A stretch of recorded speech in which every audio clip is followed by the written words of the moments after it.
am Dutch, so I grew up in the Netherlands. Didn't really grow up around mining or in mining or something like that, but I always loved adventure and traveling and exploring other cultures and whatnot. And so when I personally started looking for a field to go study, I just went into engineering, and I just looked at all of the different fields there was, and I thought, oh, aerospace, that might be really cool. And then I thought, but then I'm always in the sky and I won't really get to interact with all of the people and meet all of these other cultures and get to learn about them. Um, and so, after, I don't know, a couple of different introductory meetings at the university, it was in Delft in the Netherlands, University of Technology. I was like, mining, that's a thing. And I just loved it. It was rocks, and I love geology. My husband and we still collect rocks and minerals. It was a very international program. So in I think year 1, there's field trips. Year 2, there's actually you go to France and do a field trip there and map geology. Year 4 was a real international year. It was called back then the European Mining Course. And I studied a semester in Finland, a semester in London, a semester in Aachen in Germany, and then a semester in the Netherlands with just a group of international people. And all of that just sounded so super exciting to me that I'm like, all right, mining it is. We're gonna do this. And my parents were super supportive. Like my dad just thought it was super interesting. He's an electrical engineer, so it's kind of different from what he was doing. But he thought it was really cool and really supported me also kind of studying and traveling outside of the Netherlands. And I think it kind of evolved from there because like almost everybody you meet in this industry, no matter where they live, where they come from, what their background is, like they all have a passion for what they do. They all have a passion for this industry, and I love to share that passion. So it's really just grown from there. And about what I started studying in 1998. So 20 plus years later, still here and loving it.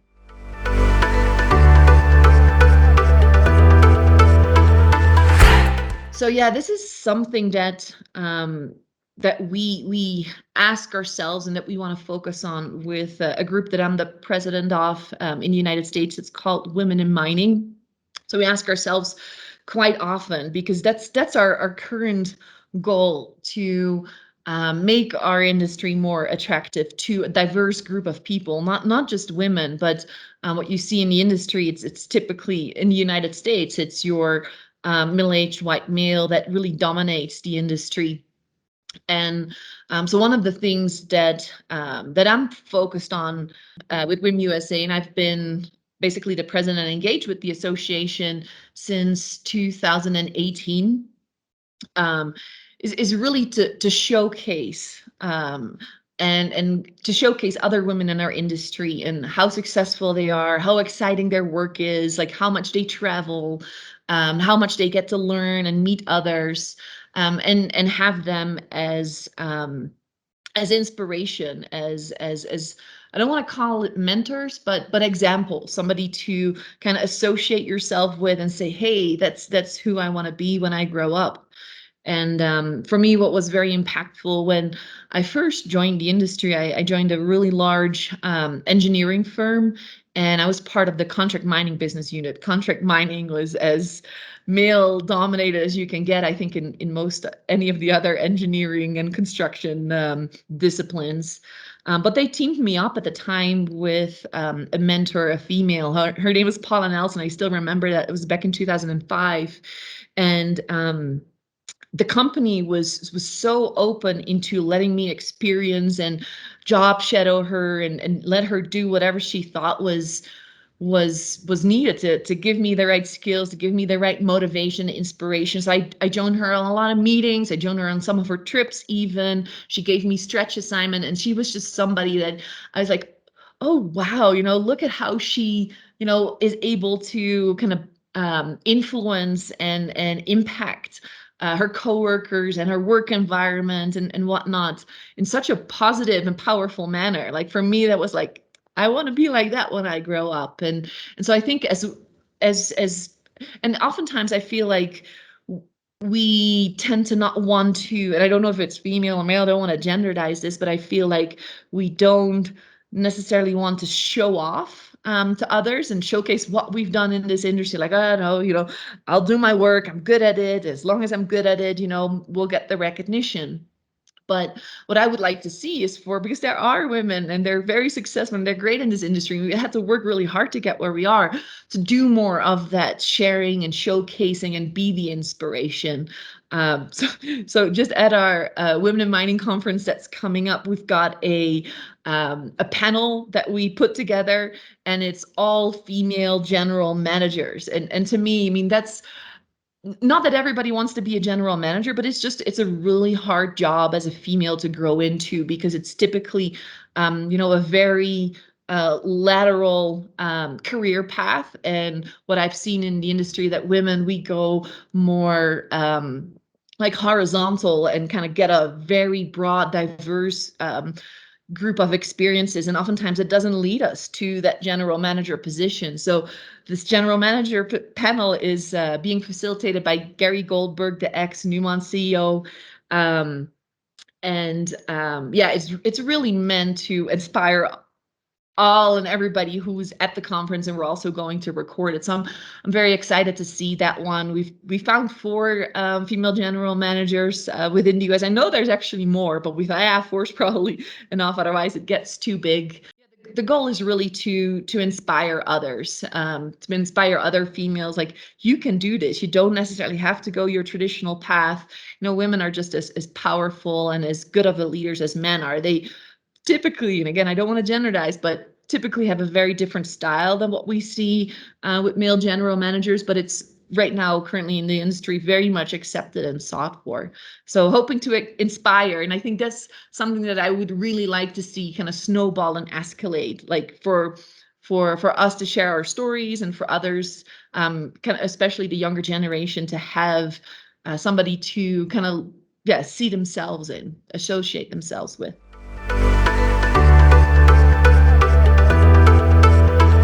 So I've seen a lot of programs out here in Colorado. They do quite a bit, and I've spoken just recently to an organization in Alaska that's a nonprofit organization, and specifically is there to focus on promoting kind of our industry, and educating not just girls, just anybody in STEM. I'm not sure if they actually focus on girls or not. Um, but one of the things that kind of struck with me, they focus on not just the children, but the 2 other groups that they heavily influence with their program are the educators. So the teachers of the children, as well as the parents. And so they also take them along in field trips, and a lot of the educators, they don't even realize that there is something like mining. Again, it's they're teachers at a primary school, elementary school, high school. They're like, oh, really? We still do that? And it's so important, especially like, yeah, in Colorado, where we still have quite a bit of mining, Arizona, but especially Alaska, where the main income is mining and petroleum. It's very, very important. And we used to have a program very similar in Colorado, combined with Colorado School of Mines, where we invited teachers from high schools. They got a scholarship, and for a week long, they take all of these different courses in the natural resource sector. And then believe like a 3-day weekend, they would go on different field trips and go to visit mining operations, but also go and look at geology in Colorado. And I think, yeah, especially if you want to change that perception, educators have a really, really big influence, because they typically, have the discussions with the parents on, your child adapts really well to this type of, schoolwork, well, maybe this type of a career, or that path would be very important. And if they don't advise that, then the parents typically won't make that switch either. And I think that is particularly true, like with girls and women in STEM, or I think there's still girls at that age. Because, and this is what I've experienced when I was in high school, is that boys are being pushed into the STEM education, And with girls, typically, if you're just a little bit excited or good at some of the exact sciences, the question is more as well, are you sure? What do you think about law? Or what do you think about, XYZ, and not necessarily like being pushed to go and do those exact sciences. And so I think, yeah, starting there, to me, I think we can do a lot more of.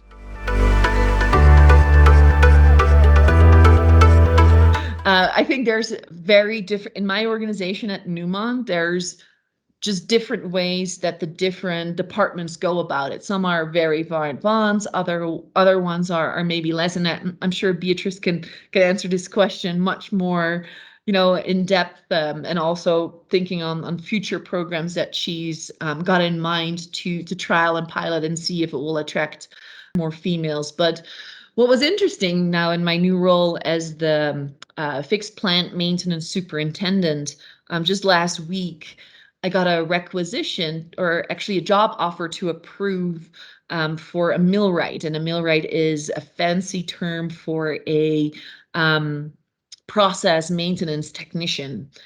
And I didn't know that we actually had this policy, but when I went to talk to my manager, I asked him, like, look, I need to approve this. Do you know what's the background? What have we done to do during the interview and in recruiting? And can I approve this, or should I do more investigations? And he looked at me, he's like, oh yeah, no, Anita, you know what? We actually have this diverse candidate applicate, or there's DCA. I don't know what the A stands for, but it's a process and a form that the entire site, that everybody needs to go through when they recruit. And so it goes through, so there's actually, for certain departments, there's actually requirements that they need to have the position open for as long as they are able to basically interview as many female applicants as they have male applicants for that role.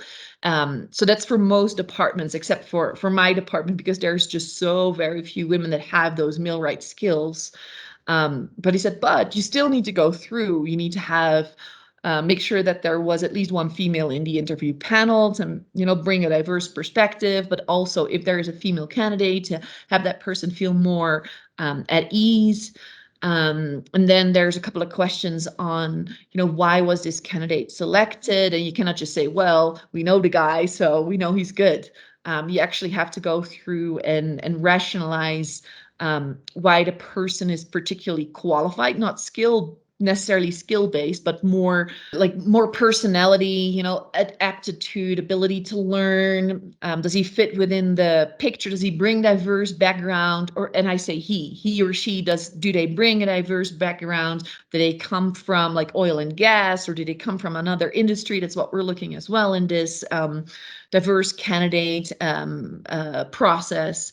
And so what I did is I took this back to my general foreman and supervisor who was looking to hire. And so I asked them if they'd gone through this process. And I also asked them, you didn't have any female candidates applying for this? And they're like, no.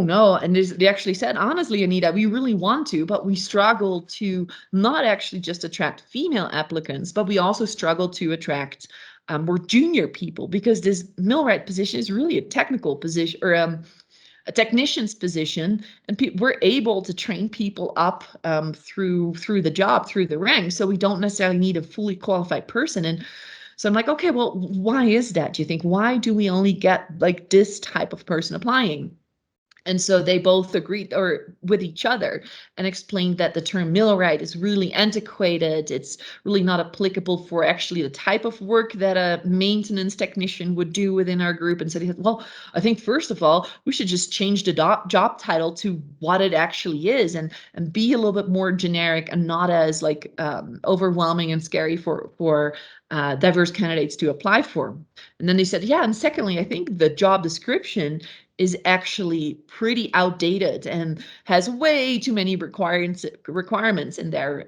We suggest, we simplify it and actually write down not necessarily the experience, because, to check the box, oh, I don't have this experience, I can't apply for this job. And so they suggested to do it a little bit more skill-based, personality-based. So that's what we're working through right now. So I'm very interested to see. They they put up a request to post a new requisition for another open position that we have within that team. And I said, okay, well, I'm going to approve it, but let's first, change that job title, change the description, and see if we're actually going to get that diverse group of candidates that we're looking for. So that's kind of a very practical example on what we're doing at the mine site. But what I find interesting, this is kind of where the rubber hits the road. And oftentimes what I've seen at corporate is we do a lot of things like job descriptions. We run it through a system called Textio that looks at, do we use the right do we use non-gendered language? And, is that right? And I always wonder how much impact that really has. While I think like what we're doing here at the site, we can actually make an impact and we can actually see, are we getting more diverse candidates applying for it? So very curious. So yeah, hopefully they'll go the right way.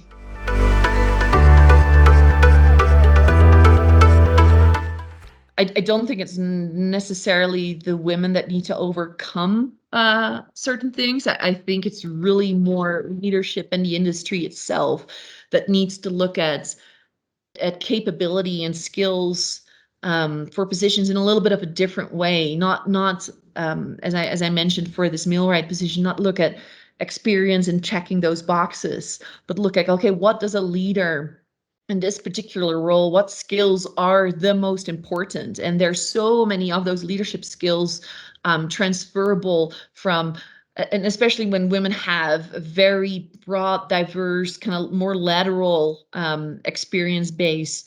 I think those leadership skills are very transferable, and I think leadership then needs to be more comfortable in potentially taking higher perceived risks to move these women up quicker. And I think it's one of the things you see is, again, seeing yourself in somebody else. And I think a lot of current leadership, which is mostly male, see younger colleagues and say, "Oh, that was me 20 years ago. They're bright, they're gonna make it, and I want to move them up quickly." And you see that a lot, and you don't see that as much with kind of the female younger colleagues. It's just not as natural to think, oh yeah, that was me 20 years ago, and she's incredibly bright. Let's move her up really quickly. It happens, but just a much less.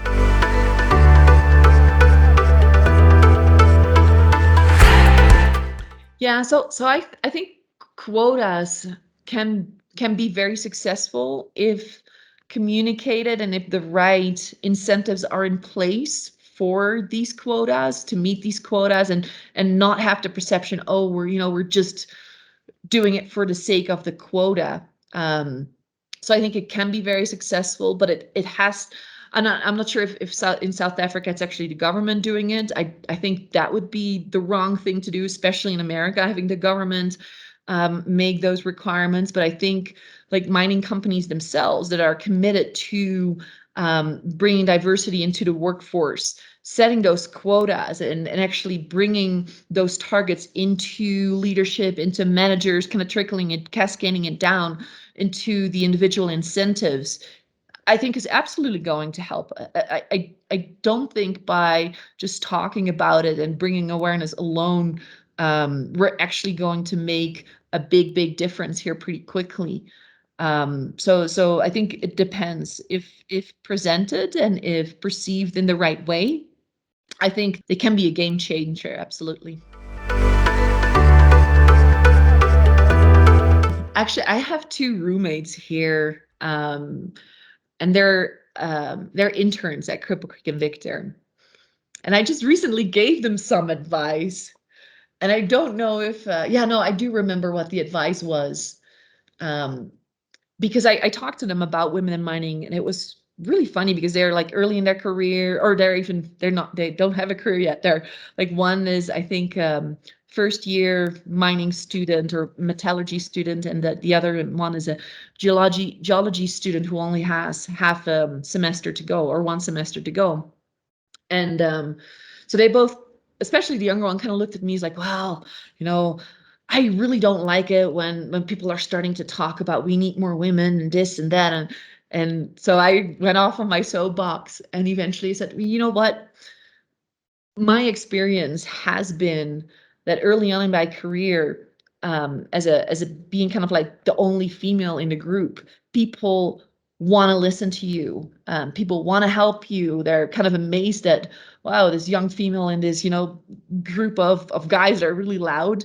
And so they listen to you. So I said, speak up and speak up throughout your career. And if somebody gives you a challenge or gives you an opportunity to, stretch yourself, take it. Always take it.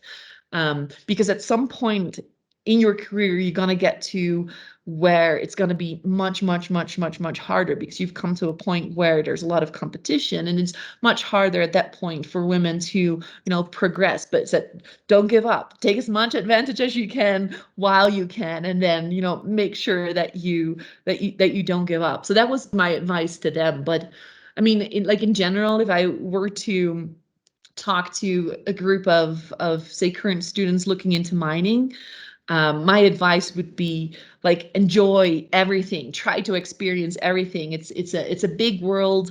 Actually, mining is a pretty small world, but go and explore and don't stay just where you're at within your comfort zone, because there's just so much out there, and mining gives you those opportunities to actually, yeah, learn from it and go and experience. And that's the best thing, I think, for me, that I've done, not in my career and life in general. It's just getting all of those different experiences, traveling all over the world, getting to meet different people. I think that's really just enriched my view of life, and that's what advice I think I would give.